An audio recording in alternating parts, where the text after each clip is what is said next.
but what am I supposed to do during totality? And I thought it was really funny because you don't have to do anything. You just have to look. It took your breath for a minute. Yeah, I was like, and then I was like, oh my God, this is really happening. And before I knew it was over, it was sad. This is crazy. This is so nuts. I'm Leticia Ferrer. And I'm Chris Alexander. And this is Totality Talks, the Solar Eclipse podcast. It just took my breath away, the whole thing. It's really cool that you can see the corona and you see the sun kind of spewing out from behind the moon. It literally took our breath away. A lot of people said overrated, but that was like one of the coolest things I've ever seen. Not overrated.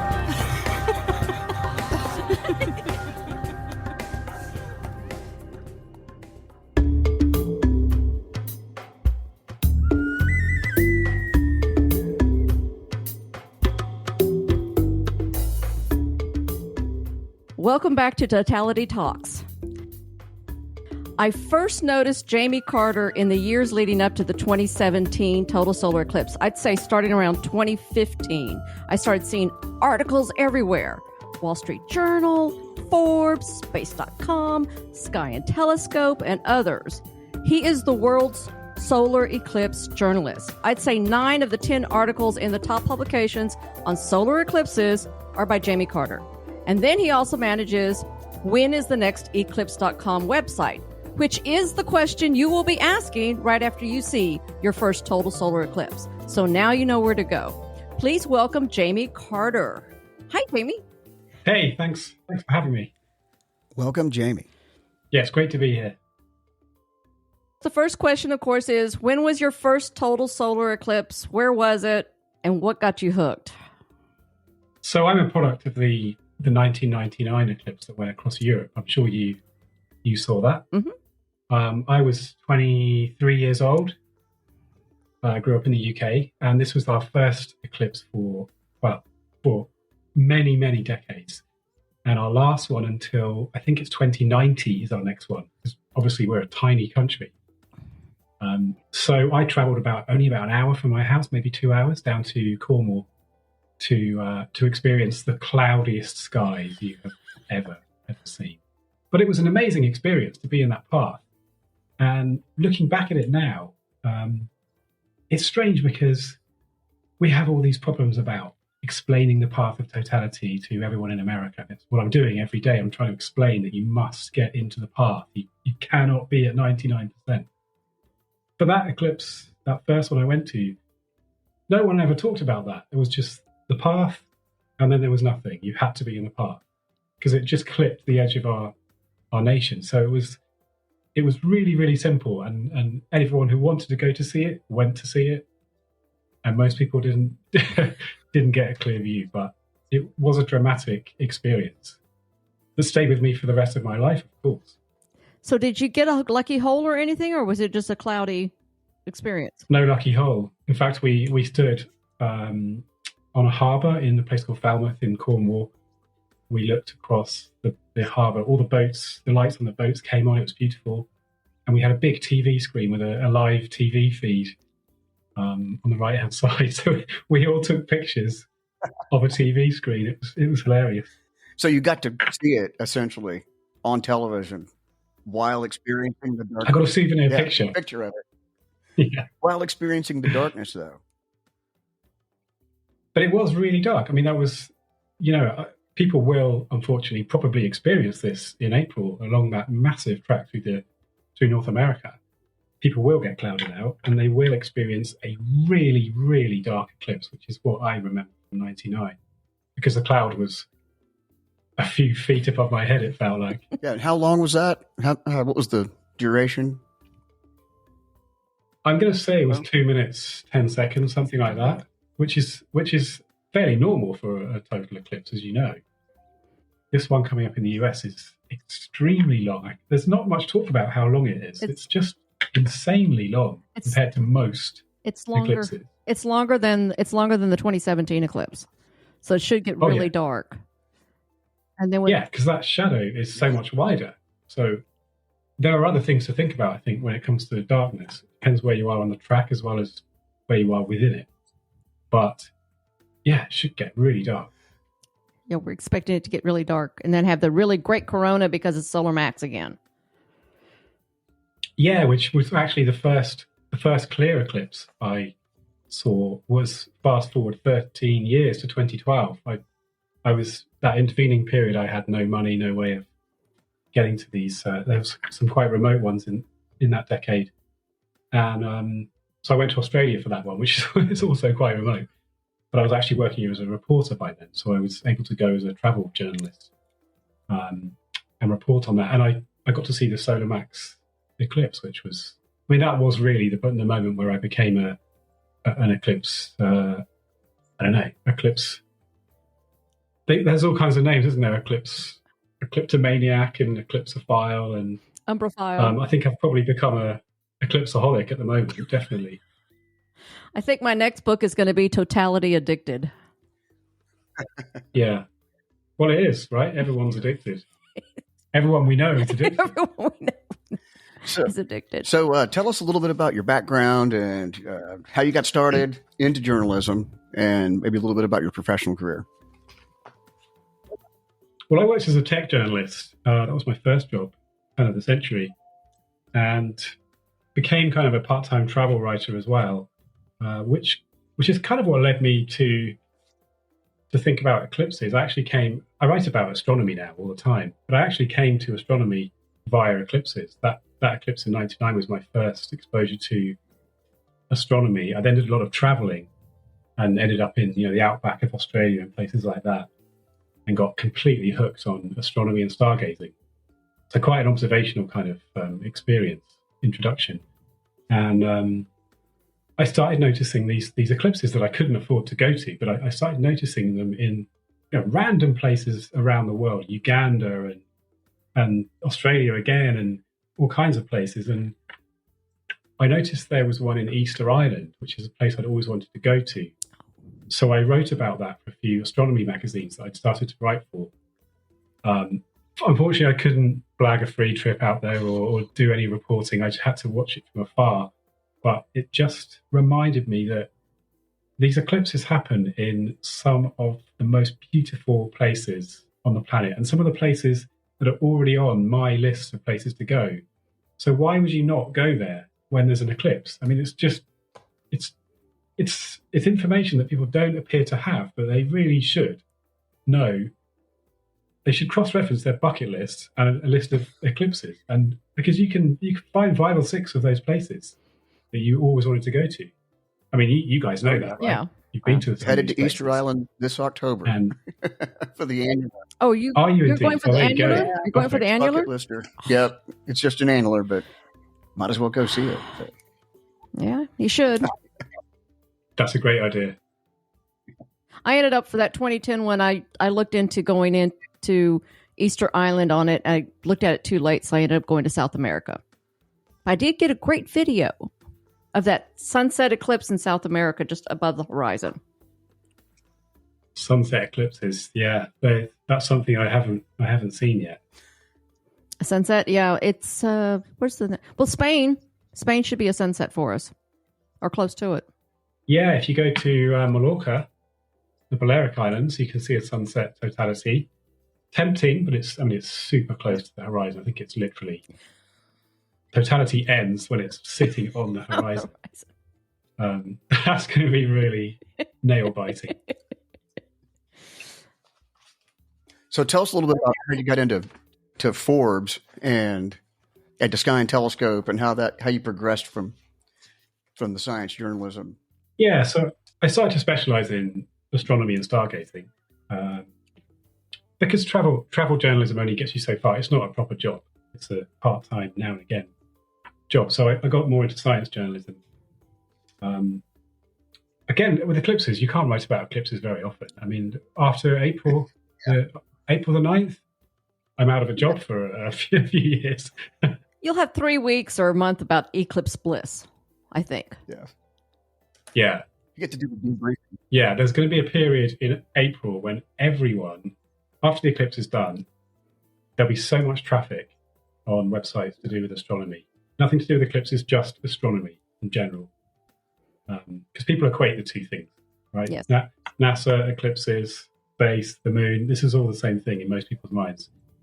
So, and of course, there's a comet around in April as well, potentially a naked eye comet. So the traffic is going to be insane. So I'll probably be busy for most of April after I've got back from Texas, but it's going to tail off after that. Summer comes along, everyone will forget it. So I'll go back to my day job, which is writing about astronomy and kind of the science side of it, exoplanets and astrophysics.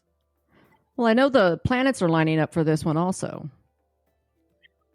They are, yeah. Actually, yeah. If you look at a sky map of the eclipse, there's so much going on. I mean, most of it you won't be able to see.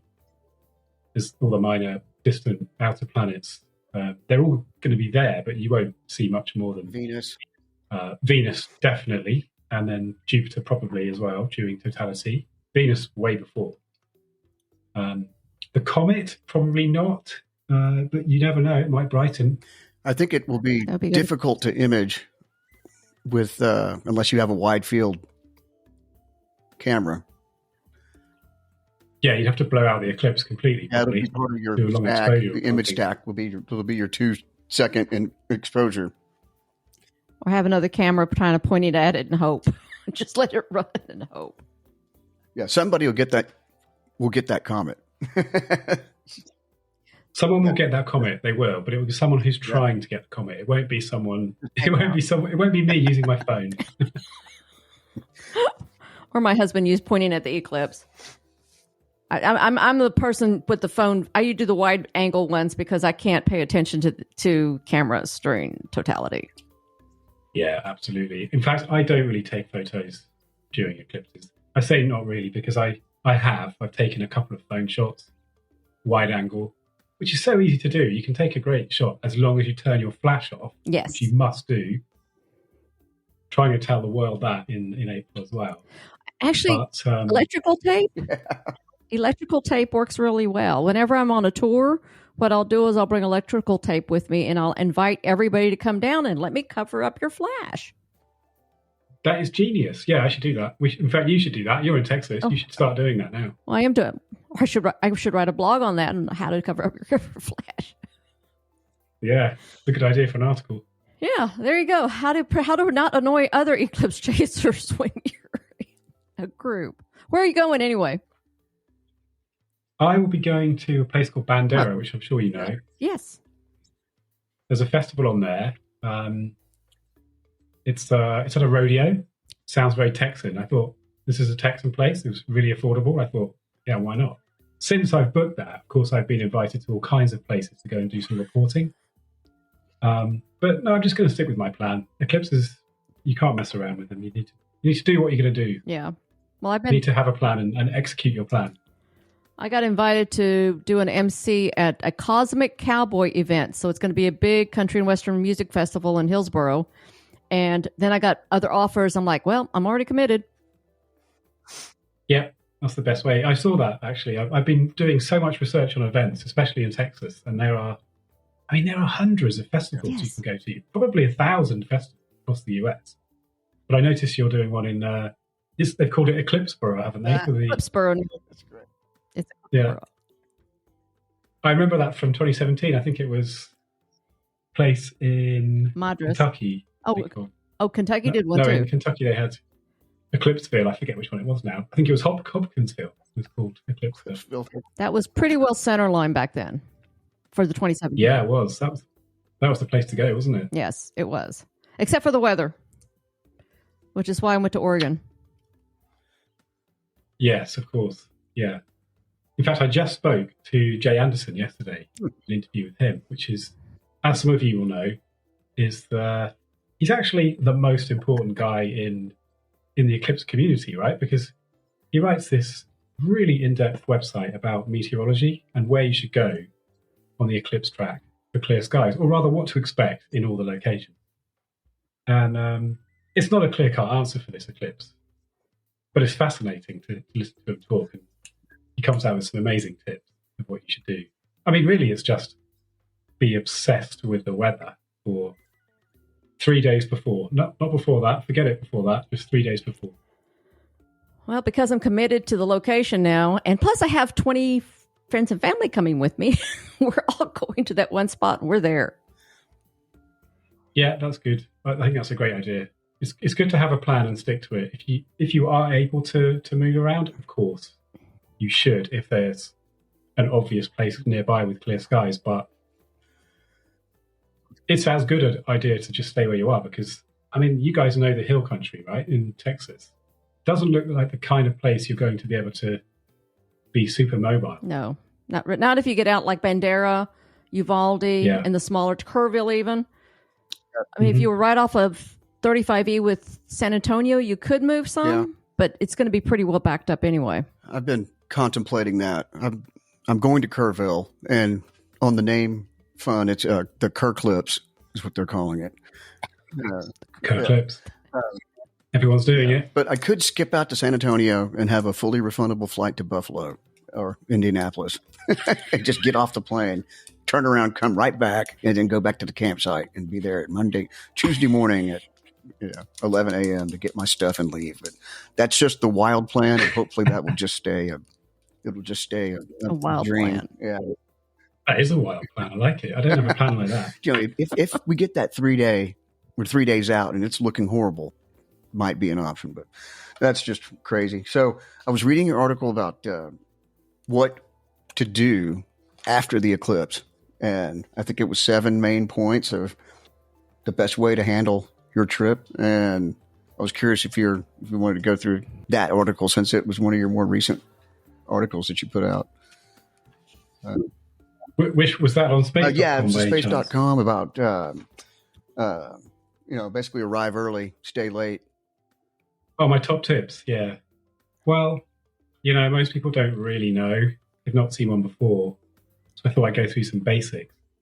I think I started with just understand the map because that's your starting point, right? If you don't understand the map, you don't know what you're doing. You're going to get lost. And actually some maps do show the obscuration of the sun. So you've got 60, 70, 80, 90, and then 100 for the path of totality, and then it breaks down again.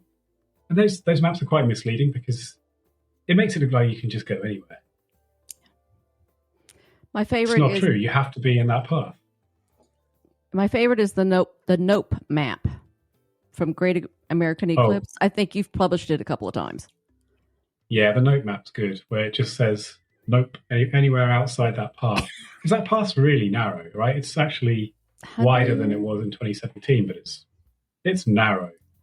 It's about 120 miles, plus or minus. Yeah, that's not much when you've got people coming from all over the country. And you know what? I know people, I've heard of people, and this probably happened to millions of people last time. They get in their car and they drive towards the path, but they stop well before it. They get to somewhere where it's 90% or 80%, and they watch it from there. And I even know some people who did that, had a great time last time, so are now going to repeat that. And I think there was a study on this that mentioned that possibly 1 million or more Americans drove somewhere to get more of a partial eclipse, My gosh. which is just completely pointless. I just can't understand why you would. Basically, they've completely misunderstood the central message of what a total eclipse is. So I think that's quite sad. So I've been trying to impress that on people. I mean, haven't we all? We've all been doing the same thing. We'll do it till we're blue in the face, probably, and we'll probably fail as well because many people won't read our articles and listen to our broadcasts, and they will go and watch an 80% eclipse somewhere and think it's that was it. Kind of amazing. Yeah. Well, I know we're trying to fight I think Denton is just right at the edge, just outside Totality. Yeah. And they're going to fill up the College Stadium. They're opening the College Stadium for the viewings. I know. Stadium. Outside the path. Just right outside the path. That's awful. It is. Well, actually, one of the worst offenders is probably San Antonio. I've noticed quite a few hotels advertising events, 99.97% or something. I mean, why would you do that? Unless San Antonio is the only clear patch. I mean, this is what made me think. What do we do if the whole of the path, say in where we are, maybe in Texas or wherever you happen to be, what do you do if the whole path is cloudy, but it's clear just outside? Do you go see a 99%? I wouldn't. I would stay for totality because we get lucky holes. The 99 eclipse that you were talking about, my husband and I were just off the coast of England in the North Atlantic, and we were with Buzz Aldrin, the astronaut. And between him and the ship captain, they found us a lucky hole right for totality. Like half a totality was through this lucky hole, and they closed right up. So you have to exactly, and the eclipse weather happens. Follow Buzz Aldrin. He's seen an eclipse on the way to the moon.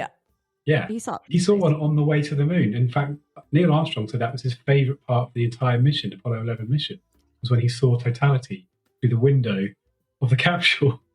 Amazing. That's actually one of my goals. I want to see one of them from space. So hopefully we get some. I mean, the moon's shadow's always there, right? It is. That moon's shadow's zipping around constantly. You just got to get yourself in it. Yeah. So when was your next one after 2012? The next one after that was 2015. I went to the Faroe Islands, which is really close to me, maybe an hour and a half on a plane. Yep. That was it. Again, I went as a reporter, so I covered that one. That was another cloudy eclipse, unfortunately. We kind of knew that before we went there. But a fabulous place. I mean, what an amazing place. 18 islands. They had dancing in the streets after the eclipse. They had a rendition of Pulse the Planets. The evening of the eclipse, which was amazing. Of course, we were all a bit depressed by them, but it cheered us all up anyway. Well, one of the more amazing videos I saw coming out of that was somebody who did they were playing their song with the eclipse happening in the background. It was one of the most amazing videos. You're sad they missed the eclipse, but they really did create a wonderful piece of art. Yeah, I saw that. They did have their back to it the whole time. You're right. Taking one for the team, or I don't know. It was for art. It was for art. Hopefully they saw another one in their lifetime. People do crazy things. You can't stop them. Yeah.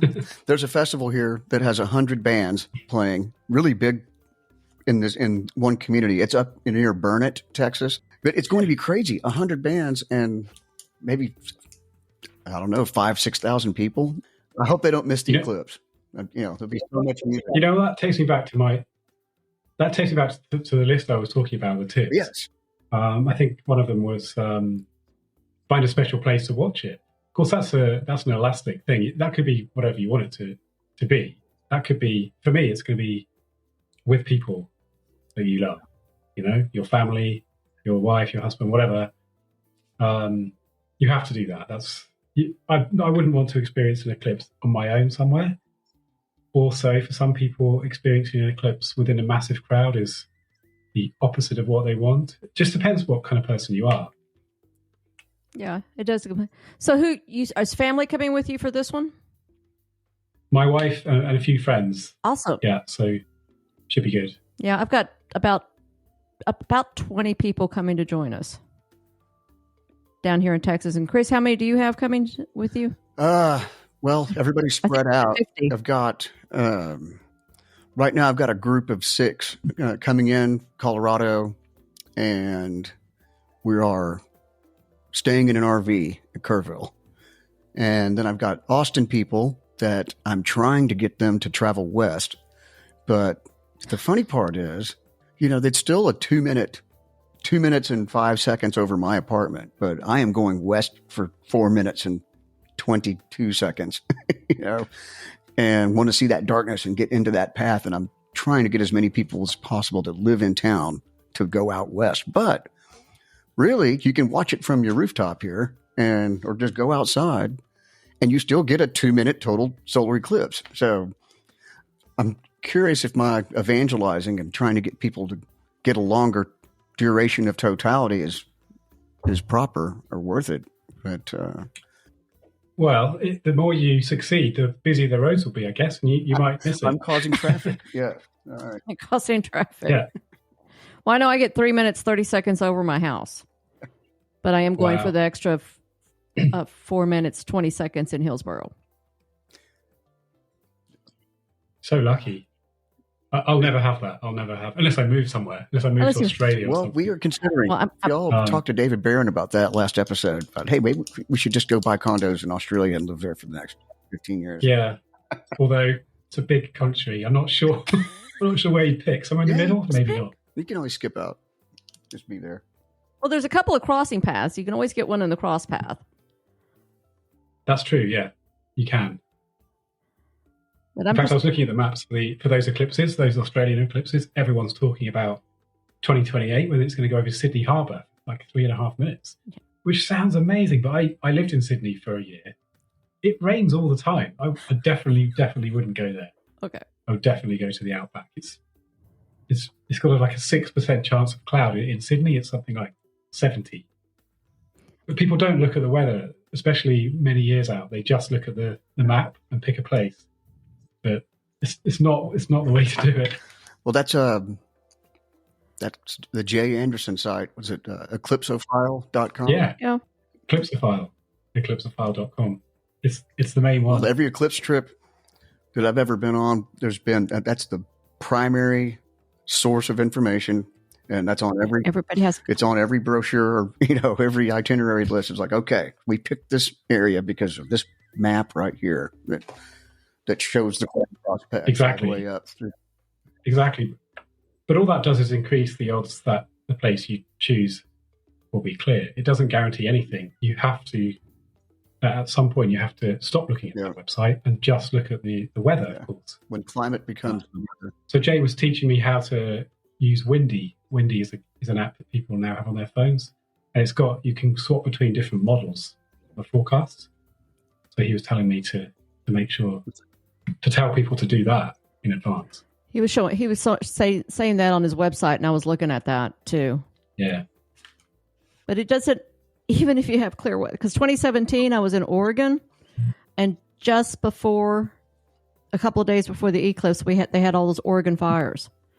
So when I went to the Oregon spot that I was going to view from, we had high smoke clouds over the site. They finally cleared up, before Totality. But one of my friends is very much the photographer, and he was like, okay, I need to start driving somewhere to go peek and go somewhere where there's no smoke clouds. But it cleared up. But you never know. I mean, that wasn't even weather. That was a man-made event, sadly. You never know. And 2027, everyone knows about this one, right? Or at least we do. The North African eclipse is going to go across some of the least cloudy places in the world. I mean, there's a 0% chance of cloud for thousands of miles, but it will be extremely dusty. So it's not the best place. Everything's its own place, and every eclipse is its own eclipse, and you have to adapt and change your expectations. We were looking at Luxor for 2028. I'm sorry, 27, and that will be about 80 degrees high. I think it's almost straight up in the air. So, right and it's August. And August, yeah. That'll be fun. It's August. It's going to be hot. In the desert. You guys are used to heat, surely. Yeah, I'm used to the heat. It's going to be awful for me. I'm used to the heat. I'm the one that usually sitting here in my office. It's 75 degrees outside, and I have my heater on. Okay, you'll be fine then. I'll be fine. You're wearing your coat inside the house, or your jacket inside the house. Yeah, exactly. That's the way it is here. Yeah.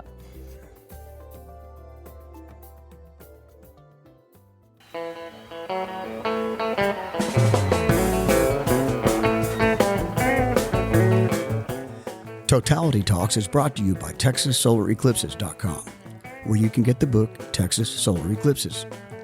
Learn about solar eclipse safety, the total solar eclipse in Texas of 1878, how technology influences our experience, and citizen eclipse science then and now. That's TexasSolarEclipses.com. Click the link down below.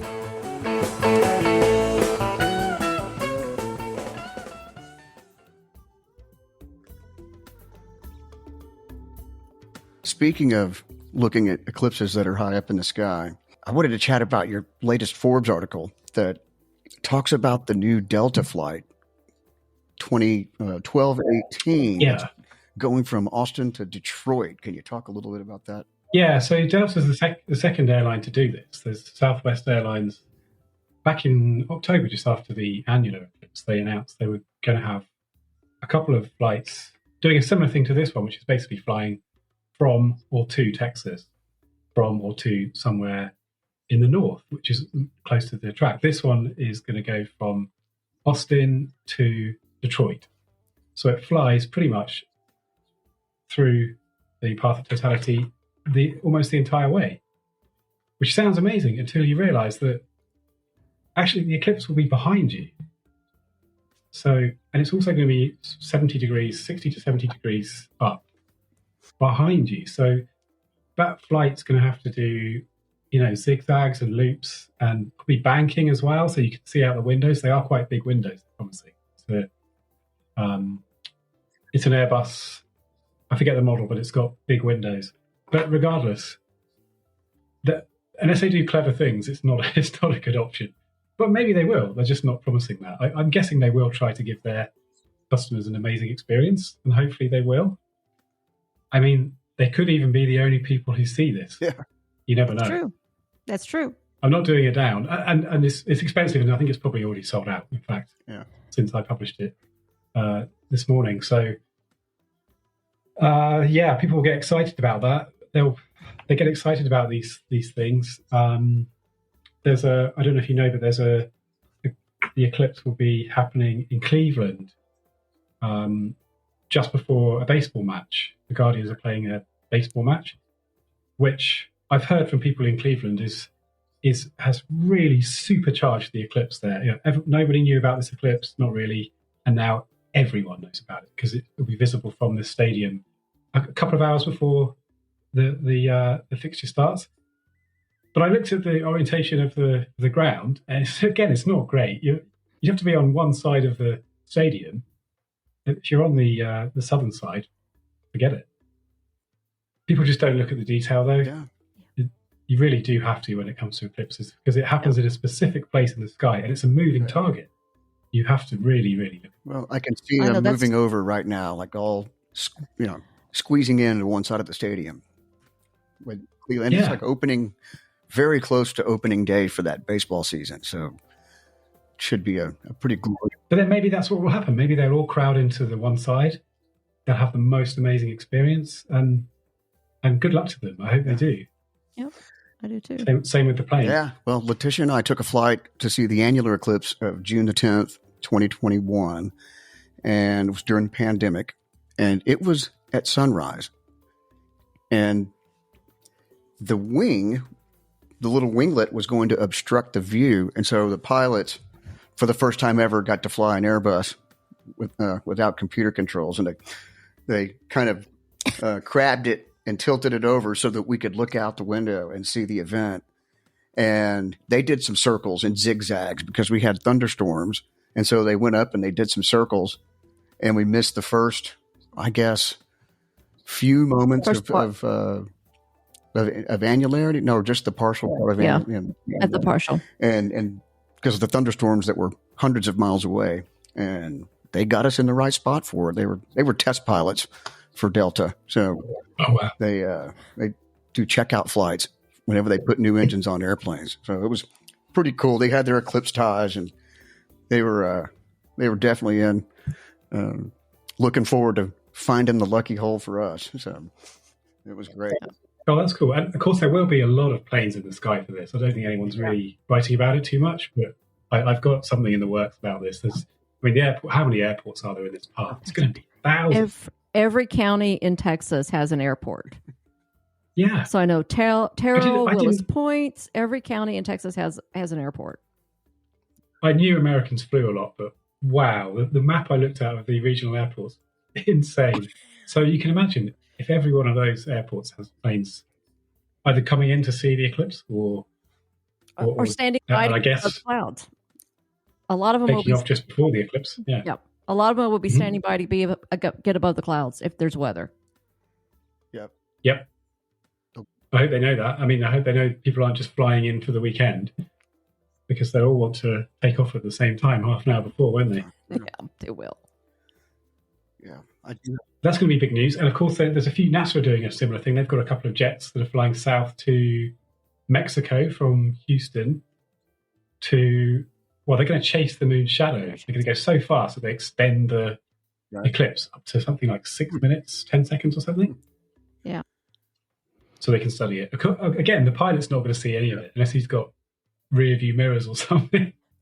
It's going to be behind him. It's going to be up. So he might be able to see And it's some gonna of be it, but high. it's going to be high though. It's going to be really high. Yeah. Yeah. Because on the planes because the 2015 that you're talking about in the Faroes, I actually took a plane for that one because I knew it was going to be cloudy. So my husband and I caught that one on a plane. And what they do for these eclipse flights, usually they just fill one half the plane. Yeah, you take off. So then they just aim. You take off, spread out, and then everybody moves over to the one side of the plane once they're up and balanced. And pretty interesting. Wow. I guess that's on my bucket list to see an eclipse from a plane. I probably will do it one day. I don't think I'm quite ready. I was offered the chance to go on a plane during the 2019 eclipse in Chile, which was probably the time to do it because what they did was they flew into the shadow and I think they had a 9-minute totality. Wow. Which is just insane. But I was already committed. I was with the tour group doing some lectures and some tour leading and things, so I couldn't go. I stayed with the tour group. I'm glad I did because it was the best, probably my favorite eclipse ever. I don't know if you guys, I guess you guys were there, right? Yeah, we were. Yeah. Argentina for that one. It was one of my I did that one on my own. I got us a nice condo in La Serena, 6 floor apartment overlooking the bay. And it was low stress, friends and family, eclipse. It was great. Nice. It was very great. But if you do... We had a tour group of 60 people, so we were petrified of clouds on the coast, like you usually are. So we went inland up to this hotel. But it was fine. It was absolutely fine in the end. Well, we thought about driving inland. And in fact, I rented a car, which I never even really needed. Because we ended up staying at the apartment and everything was within walking distance or Uber. Yeah. Well, you need a plan B and a plan C. So yep, that was it. It's sensible. But you probably had the same experience I did at that one, which were the incredible shadow bands. These kind of wavy lines you get on the floor just before an eclipse. Usually, in my experience, they're tenuous. You can just about see them. Some people put a white sheet down, which I decided to do because I had a tour group with me. I put this big white sheet on this kind of beige-coloured tennis court we had at this hotel. But then just before totality, these huge waves, shadow waves came in. And they made me look stupid, actually. That my sheet was just completely pathetic. Yeah, the shadow bands. We had Dr. Gordon Telepun behind us, just about 20 feet. And he had his whole family doing the experiment. He had the white sheet out with little lines on it and then sticks up in the air, some facing x-axis, y-axis, Z, and was measuring and had cameras facing back towards the white sheet to do his scientific experiment on the shadow bands. I'm curious if that is more prevalent during the lower angle eclipses or if that happens on any time just based on atmospheric conditions. I cannot find anyone to tell me definitively. Like a lot of eclipse science is kind of a bit mysterious because eclipses happen quite regularly, but scientists don't normally do all that much because it's so brief. And they certainly don't get that organized. They don't get teams of people in different locations because it's just too expensive. So I don't know. I mean, it's about the polarization of light, but it's in terms of where you are in the track. Hard to say. That eclipse was very dark because the sun was very low. So I think it was something like 14 degrees. Yeah, we had 17 degrees in, what was it? Bella Vista, I believe it was called. Oh, yeah. But that's another, when we were talking about the duration and the darkness, it's interesting how, also the angle of attack has an impact on it as well, I would imagine. And I haven't really heard that described. Yeah, someone described it to me as if an eclipse is happening in front of you, as in, say, 10, 15 degrees up or lower, you're looking down the throat of the shadow cone. And so you get a different experience, a different effect, possibly darker. I don't really know. Yeah, possibly darker. I don't know either. In 2020, it was up high in the sky. Yeah, that was what, 60 degrees? Yeah. Was not 50. It's at some point, do you just lay down, like in the desert at an 80-degree high, or you're just going to lay down on the sand and look straight up? Someone asked me recently, though, they said, what do I do during totality? I know about the map, I know about getting in the path, but what am I supposed to do during totality? And I thought it was really funny because you don't have to do anything, you just have to look. I've seen people produce lists of the 10 things you should do during a totality, but really just look at the eclipse sun. That is that simple. But actually, I was thinking about it a bit more, and I thought, what I do is I look at the eclipse sun, of course, with the naked eye, and I kind of look around the environment a bit. But then I get some binoculars out.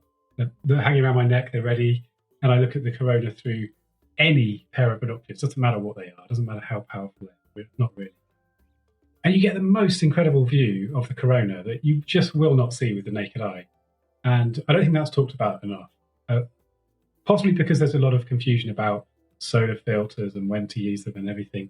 But of course, you don't need to use the binoculars at any other time. You just put them around your neck, leave them around your neck the whole time. And then when it gets dark, just use them as you normally would. And as if you're looking at the moon or something. And it's just the most amazing view. I did that the first time at my first eclipse in 2012. I had a small pair of binoculars. And then after that, I invested in some big, expensive, electronically stabilized binoculars, which I do use for stargazing and to look at the moon just normally. But really, they're just for those 2 or 3 minutes of totality every couple of years. I've seen people that use them other times during totality or during a total solar eclipse, and that's to watch birds. The bird watchers, terrestrially looking around, and then totality they go. But there's a safety issue. I had some friends that were watching the annular eclipse, and they were wearing the eclipse glasses, and then put the binoculars in front of them. And this is the biggest no-no that you could possibly do, and it burnt the film. So, and luckily not their retina. Like the absolute worst to put on, solar eclipse glasses and then put binoculars in front of it. Big no-no. But you're right. You don't need them at any other time than totality. I saw one once. I saw someone burn their beard looking through a telescope at the partial eclipse. But apart from that, I've never seen anyone make any big mistakes. Oof.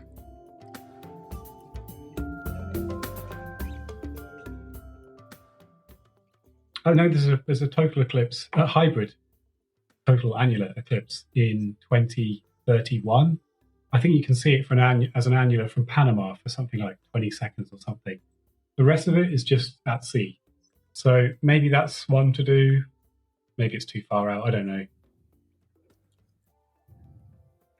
That'd be a good one. Yeah. Especially because in a plane, you might get total if you get high enough in the plane. It depends on how much of an annular hybrid it is.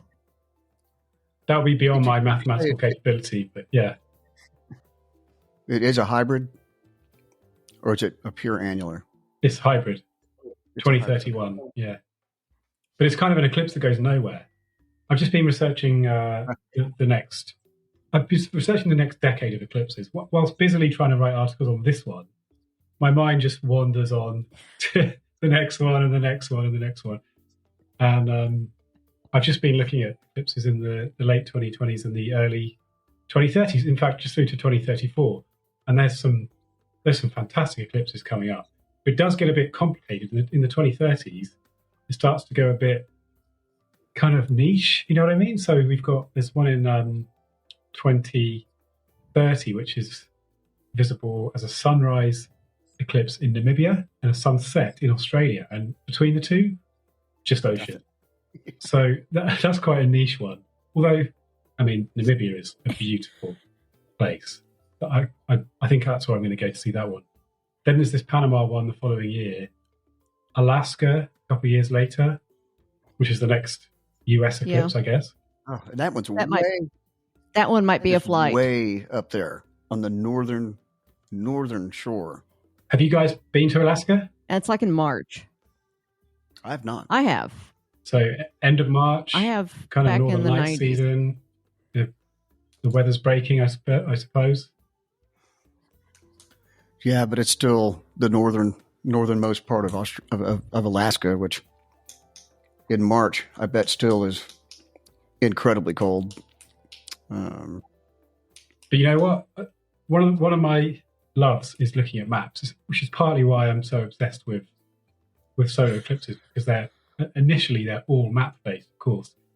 And I was looking at the map for this Alaskan eclipse because people had started talking about the next one, so I thought I'd go and read about it. And I found this island. There's these two islands called the Diomede Islands, and they're on either side of the date line. One's Russian, one's US. So they see the eclipse 24 hours apart. It's really quite strange. Oh. And you have one of them's called like Tomorrow Island and Yesterday Island or something. Oh yeah, right there at the border. Yeah. I love these That'd be cool. little quirks, That would be these cool. eclipses and these maps throw up. It's amazing. I actually found another one for this eclipse coming up. I discovered that it travels through, although it starts to the east of the international date line, it actually travels through another time zone that's yesterday. So the eclipse starts tomorrow. So the eclipse starts tomorrow and ends yesterday. It's kind of a weird thing. It kind of goes through the Kiribati and a weird time zone around there. I love this stuff. That'd be cool. I do too. I love looking at eclipse maps. Yeah, when we went to that one in Antarctica on a boat, 2021, clouded out. Just about everybody got clouded out on that one. But Yeah. it started, it's one of the rare ones that started from the east and ended up to the west, just because it went all the way around the southern part of and almost hit the pole, I think, and then came back around. So it's one of the rare ones that wrapped. Yeah. It ended up closer to the west than it started on the east. It was a pretty fascinating map thing. Yeah, there you go. So you have one too. Of course. So for those of you who can't see this right now, I pulled out my Eclipse globe from Great American Eclipse, and all three of us have the gotta do a Eclipse screenshot of globe. I love planning my maps. I have a vision board that I have the map on. Yeah, I love the cannons of. I had the 1,000 year, and was trying to go back and find some prior ones that came over a certain location. So that's a question I have. Which site is available out there to find eclipses that happened in the past over a particular location? Good question. So this brings me on to something I wanted to talk to everyone about, which is kind of the best resources on the internet to use. Some people will be familiar with some of them. Some of them will be a complete surprise, but probably the most important one is the interactive Google Maps by this French eclipse chaser called Xavier Joubier. Most eclipse chasers will know that name and probably have his site bookmarked. But he presents these amazing Google Maps that you can zoom in on and put your location in. You get all kinds of data. There's a few hidden features on there, which I'll mention. But he also offers the 5 Millennium Canon of Solar Eclipses database on there, which I use quite a lot because you can find all eclipses happening in a specific year, and you can choose what kinds of eclipses. You can also, there's a solar eclipse visibility database, so you can drop a pin on a map, and it'll tell you all eclipses happening there. And then you can just look at the Google Maps and pretend you're going to live for centuries and check out eclipses that happened, 2,000 years ago and everything. It's because that's what I was trying to find out was like, when did the eclipse happen over this spot? The last time there was a total, in any particular place. So that's. But yeah, I didn't know you could find that on. You go to his site and you find the solar eclipse visibility database.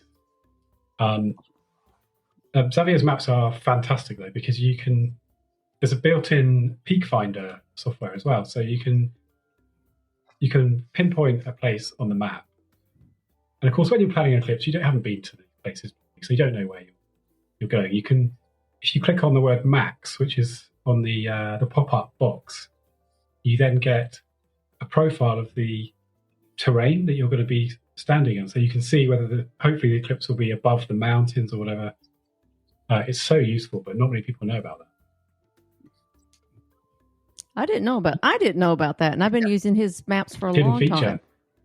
So that's good to know.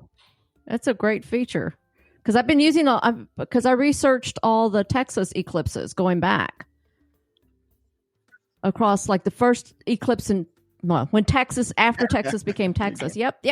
Oh, you got my book? That's right. I gave you a copy. By the way, I have a new copy that's prettier, so I'll send you a copy of that one. I was actually just doing some research on the 1878 eclipse. So I'm reading your book and David Barron's book, of course, that you had on a few days ago. Of course. Yeah. The 1878 was a very cool eclipse. I've mentioned it before, but I'm just still fascinated by the whole time. Where are we and what time is it? It's a real landmark. How long? It really is. So other resources? Yeah, so other resources, I don't know if you know this one. This is probably slightly less known. It's eclipse2024.org. It's run by a guy called Dan McGrawn. Maybe you know that one. It's an eclipse simulator. There's loads more to it. It's an amazing mapping website. But you can simulate exactly what you would see from any given location, and you can see them on YouTube as well. But they're really amazing. You can zoom in on the corona and look at the Bailey speed profiles and everything. It's really quite impressive. Well, that one you were talking about having it at sunset, that would be the simulator to use to make sure you're in the right location, so that at sunset you'll be able to see the eclipse. Setting your coordinates where you're going to be to make sure you get it above the horizon. Was that the fellow that spoke at the conference that was talking about the eclipse of 2012? That was an annular and it barely touched Texas, and he had so much atmospheric issues that he said the math is almost impossible to calculate. Do you remember that lecture? Yeah, that's I don't know if it's the same guy. That was Dan. Yeah, he's got the 2020. The other one is I want to mention too is timeanddate.com. Yeah, that's next on my list, because that's actually one of my favorites, because you can punch in a location and it gives you a real proper breakdown of exactly what you'll see and when. And there's two levels. There's a basic view where you have eclipse begins, totality time, things like that. Then you can expand it to have all kinds of fine detail, like this is the time to look for shadow bands, and this is the time to look for angle. Differences in how nature is behaving. There's all kinds of things it's like a checklist for totality if you're into that. Yep, it is. And he also gives you the azimuth and where it's going to be in the sky and everything. And a little simulation as well. That one's the one I use that one to print off and hand out cards when I'm doing talks. Yeah, I'll print off and hand off cards for that location from timeanddate.com.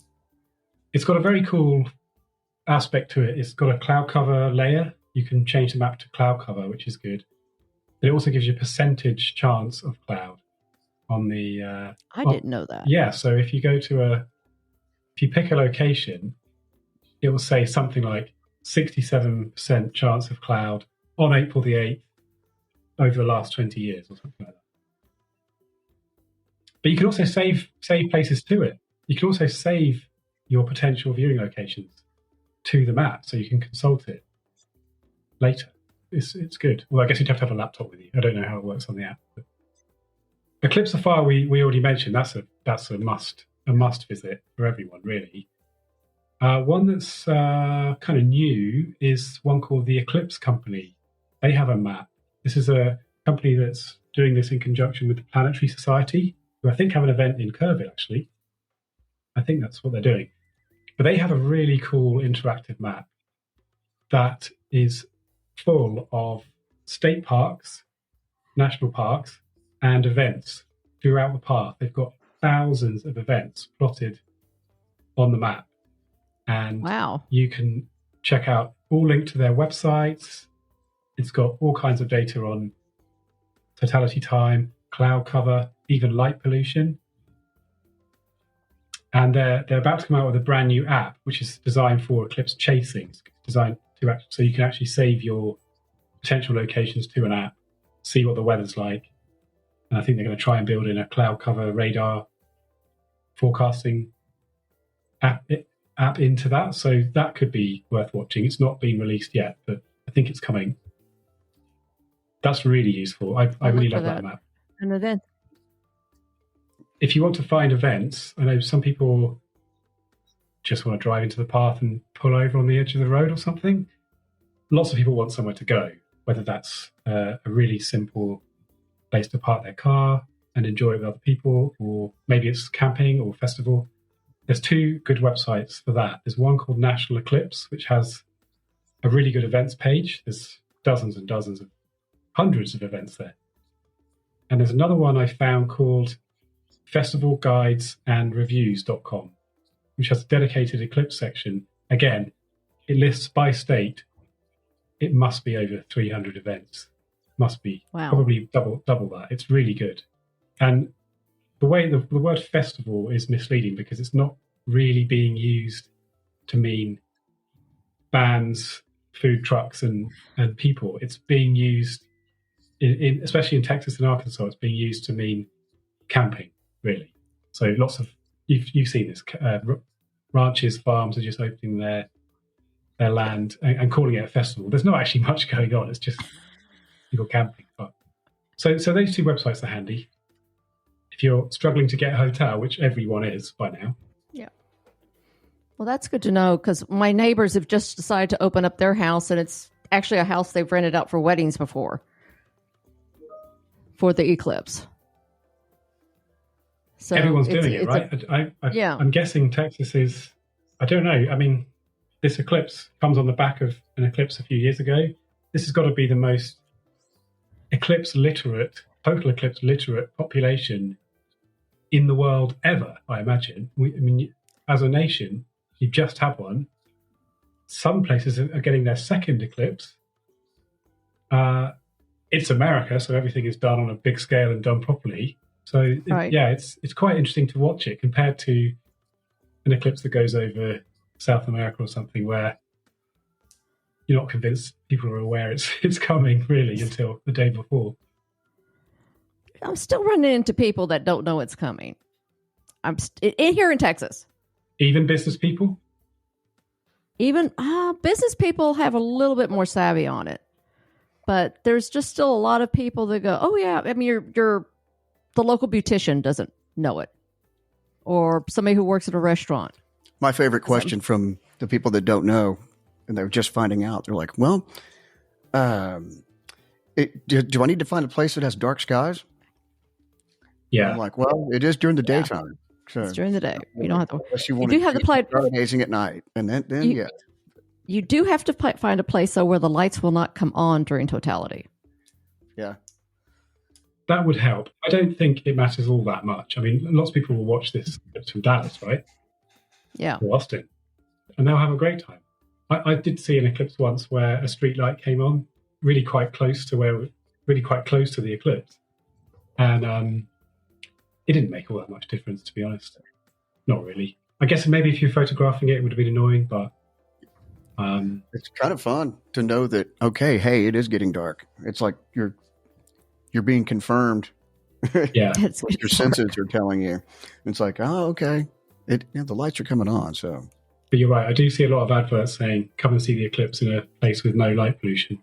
Yeah. Like it's a selling point. Well, it kind of is because some lights will come on. I'm seeing it. I'm seeing it from the outlet malls. What used to be the outlet malls down there in Hillsboro, which we have control of the lights. That's kind of one of the big selling points of it. We have control of the lights. So they will not come on during totality. And it's probably a dark sky community, I would imagine. Not really. It's still real close to the freeway, but you can't see the freeway from the outlet mall itself. Actually, I saw a map recently, Michael Zeiler at GreatAmericanEclipse.com. He produced a few maps showing light pollution in the path. I mean, you can do this on Xavier Gibier maps. You can Yes. also the time and date maps. You can look at the light pollution maps on there, and you can see exactly where the dark places are. And it's really just the hill country and in Texas, and then Arkansas, bit of Missouri.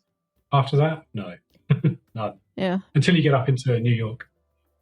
Yeah. East I'll say Texas you. will be dark too. East Texas will be dark too. Yeah. I'm doing the Kate, the Citizen, the Kate project, the Citizen Science Project. I've got 4 teams here in North Texas that are going to be out there. And I'm one of the co-coordinators for that. So we've got some couple of very nice dark sky locations just kind of set up for that. Interesting. Yeah, I was actually interviewing the guy who's leading that, Amir Caspi, who's looking after that experiment. So you've got 4 teams. Wow. I've got 4 teams. I got 4 teams in East Texas.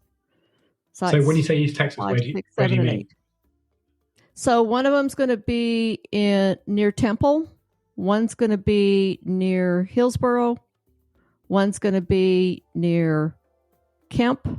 It's called Scurry, that area. And then another one's going to be closer to Sulphur Springs. Okay. I've been trying to familiarize myself with this part of the world because I've been to San Antonio for that conference last year, but I've not been in the area. Can you describe what the hill country is like? Because so many people will be going down there, and also what it's like down at the border.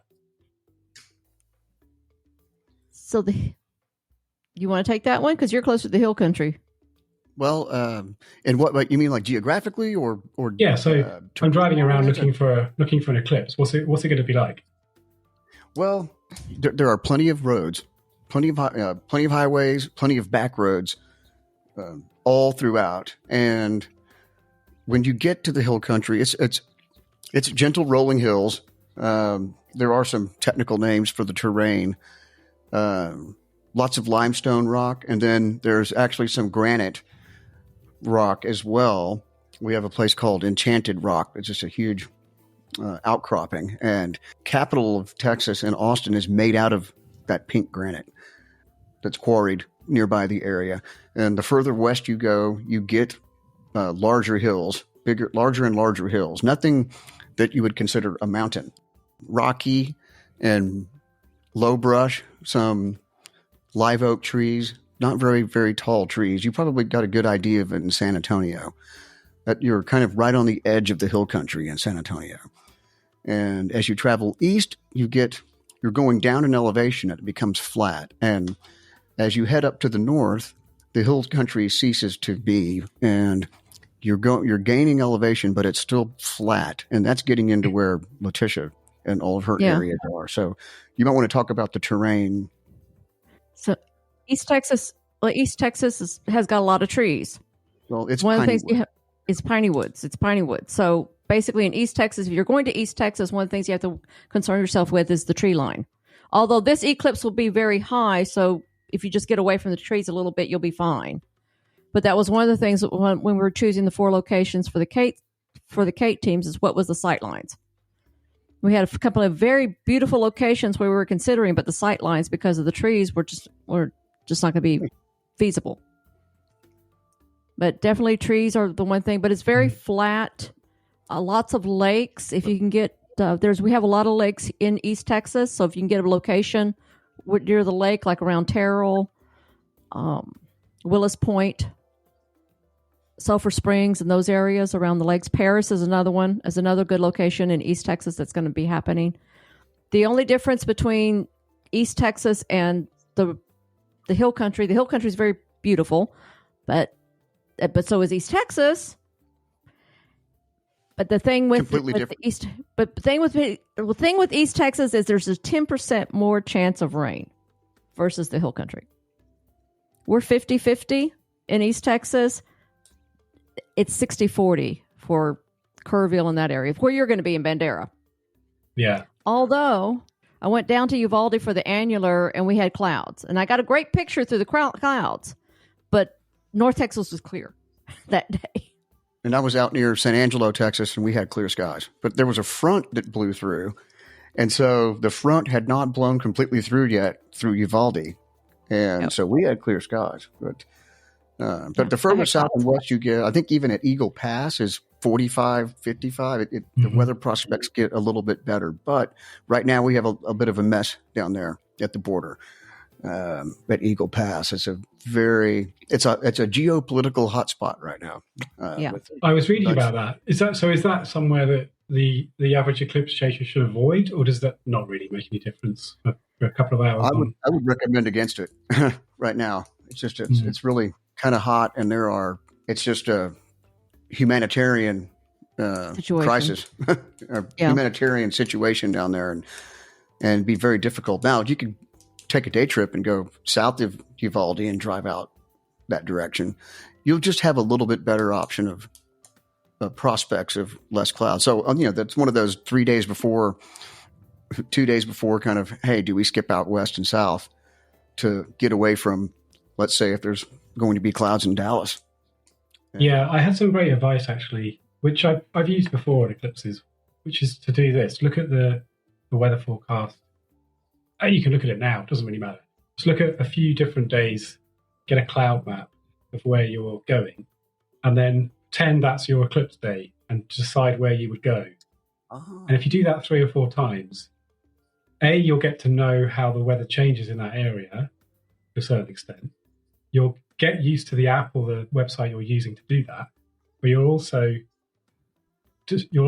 have 3 or 4 locations, and maybe you can go onto Google Street View and go and do a virtual drive from where you're staying, camping, whatever, to where you might watch the eclipse in that scenario. So you get to know the roads, you get to, like you said, you'll get to see how many trees there are and what kind of terrain you'll be going over. And you'll also find pull-outs and rest stops and things like that maybe you could aim for, depending on which one you choose. So you end up with 3 or 4 plans that you can just pick one the day before, and you already know what it's going to be like. That's great advice. Do a dry run, test runs. Yep. Yeah. Multiple That tests. Kind of to wrap up, do you have an article that you're working on or that you're excited about that you can tell us a little bit about? Give us a little snippet from, or in lieu of that, what's the favorite article you've written in the last year?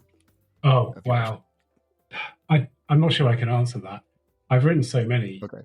I'm not sure. I'm not sure I can pick one. I think probably the most fun thing I've done recently is research the next 10 years of eclipses.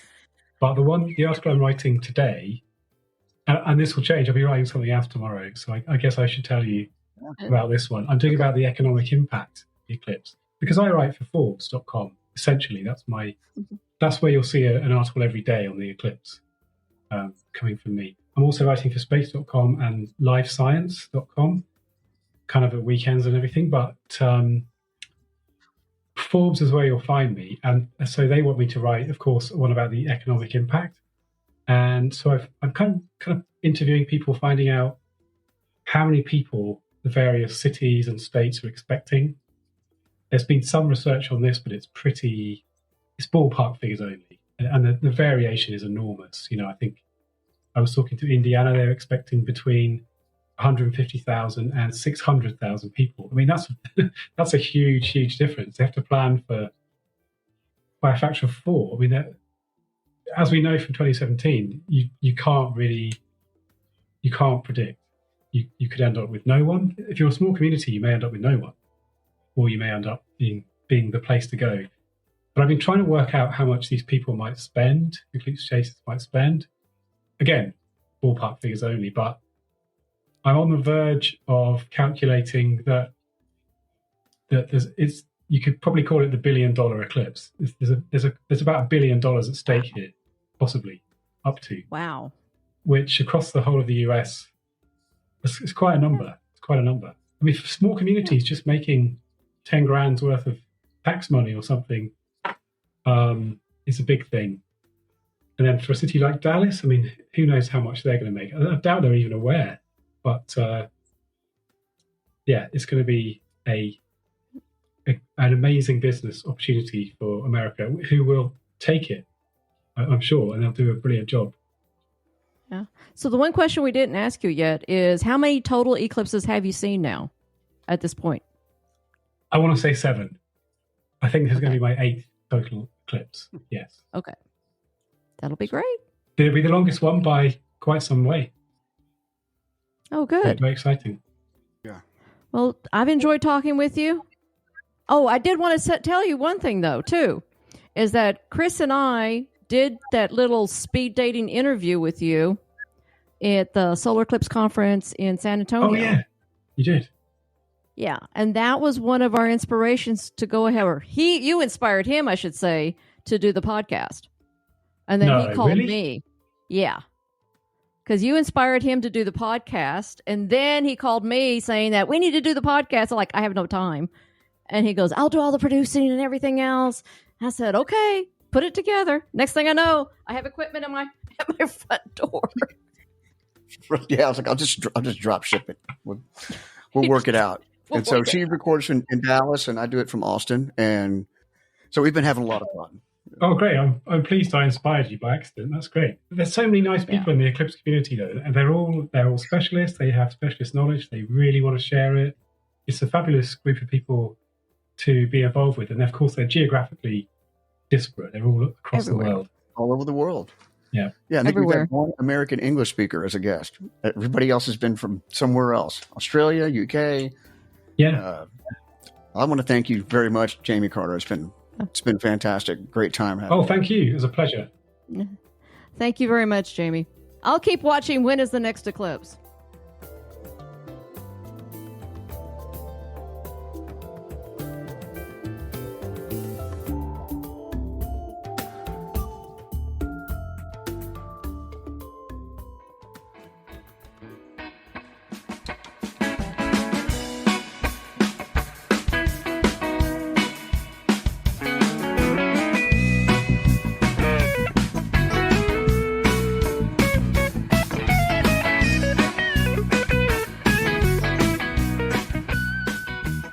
That's it for this episode of Totality Talks.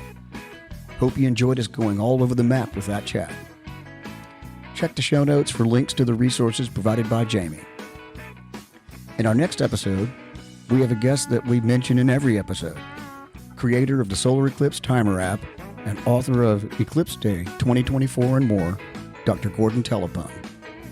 Yet another highly informative episode awaits. As always, clear skies.